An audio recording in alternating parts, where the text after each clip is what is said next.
Jika kebanyakan predator menggunakan cara yang sama secara terus-menerus untuk memburu mangsanya, orca berada di tingkat yang lebih tinggi. Peta persebaran mereka sangat luas dan hampir bisa ditemui di seluruh lautan di dunia. Hal inilah yang kemudian membuat orca berhasil mengembangkan berbagai cara berburu yang kreatif karena mangsa yang bisa mereka taklukkan sangat bervariasi. Tak hanya itu, orca juga tidak memiliki satupun predator sehingga statusnya sebagai predator puncak bisa juga diartikan sebagai penguasa lautan. Bahkan, secara ukuran pun, sebenarnya mereka merupakan mamalia laut dengan otak terbesar kedua di dunia. Berkat kecerdasannya itu, mereka bisa mengembangkan teknik dan strategi khusus untuk berburu yang mengukuhkan status mereka sebagai penguasa lautan. Kelompok orca memerlukan koordinasi yang sangat baik karena mereka perlu menggiring sekelompok ikan agar membentuk bola-bola raksasa. Kemudian, para orca akan mengonsumsi mereka. Cara ini biasanya dilakukan oleh orca yang berada di kawasan Norwegia ketika ingin berburu kawanan ikan haring. Dilansir National Geographic, kawanan orca yang telah menandai kawanan ikan haring akan melakukan gerakan seperti anjing gembala. Mereka akan menggiring kawanan ikan tersebut sedemikian rupa hingga membentuk bola raksasa yang siap dikonsumsi. Akan tetapi, ikan haring adalah perenang yang lebih cepat ketimbang orca. Sayangnya, orca tidak bisa menelan air laut bulat-bulat seperti paus. Untuk itu, orca punya cara lain untuk mengatasi hal ini.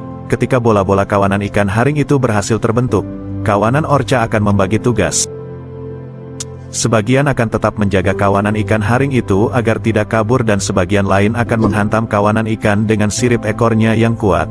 Hantaman ini bukan bertujuan untuk membunuh ikan haring, melainkan untuk membuat mereka pingsan. Setelah itu, barulah kawanan orca mulai menyantap ikan-ikan yang sudah pingsan tersebut.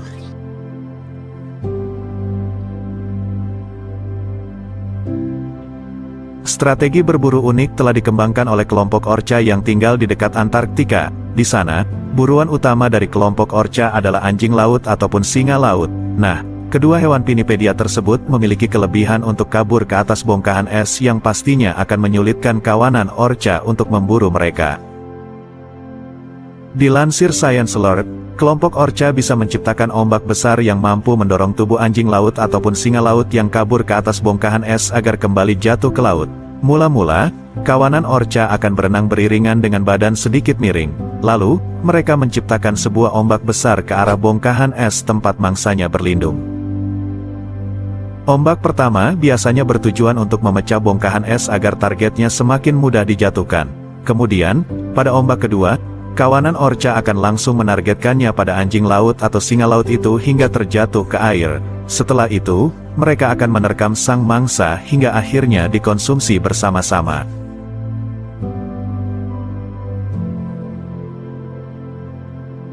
Dalam berburu, orca juga selalu memanfaatkan kekuatan beberapa bagian tubuhnya.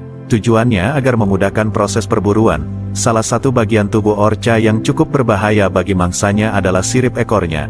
Menurut Vancouver Sun, orca memanfaatkan kekuatan sirip ekornya untuk menerbangkan mangsa seperti burung-burung laut hingga singa laut.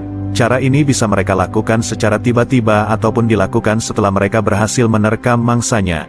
Satu hal yang pasti, ketika mereka akan melempar mangsanya ke udara, biasanya orca akan membalikkan tubuhnya dan memosisikan siripnya ke permukaan sebelum melontarkan mangsa ke udara. Menariknya, cara ini bisa diartikan sebagai dua hal. Pertama, ini murni sebagai teknik untuk memburu mangsa. Kedua, orca melakukan hal ini hanya untuk bermain-main. Sebab, kebanyakan yang melontarkan mangsanya ke udara adalah orca muda, yang sedang belajar teknik-teknik berburu.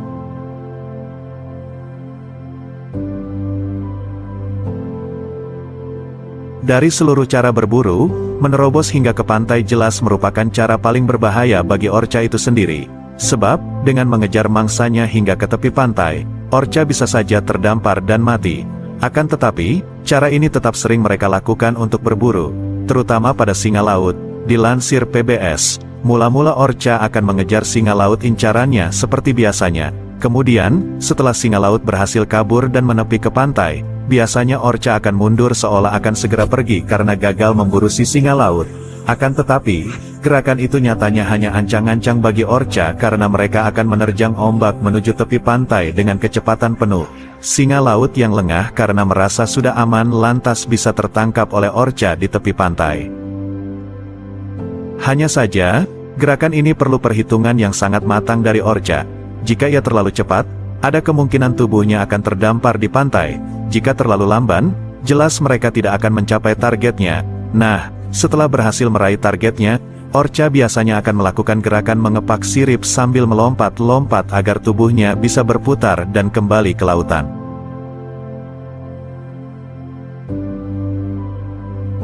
Jika mangsa yang ingin diburu berukuran masif, semisal paus, orca tidak bisa sembarangan menggigit mangsanya karena bisa saja si paus membalas serangan orca. Oleh karena itu, kawanan orca kemudian mengembangkan sebuah strategi ampuh untuk menundukkan mamalia raksasa lautan. Caranya dengan membuat mereka tenggelam. Biasanya strategi ini akan mereka gunakan pada paus abu-abu, paus minke, hingga paus biru yang masih muda, ataupun yang sudah sakit.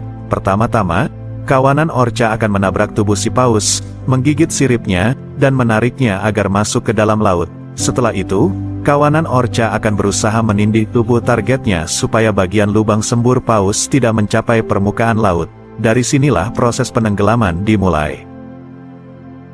Strategi ini tidak bisa dieksekusi secara cepat. Paus yang berukuran jauh lebih besar jelas akan memberikan perlawanan atas usaha penenggelaman yang dilakukan kawanan orca ini. Oleh karena itu, biasanya perburuan paus dengan cara menenggelamkan ini bisa berlangsung hingga berjam-jam, dan ini berlangsung hingga paus kehabisan tenaga dan tenggelam.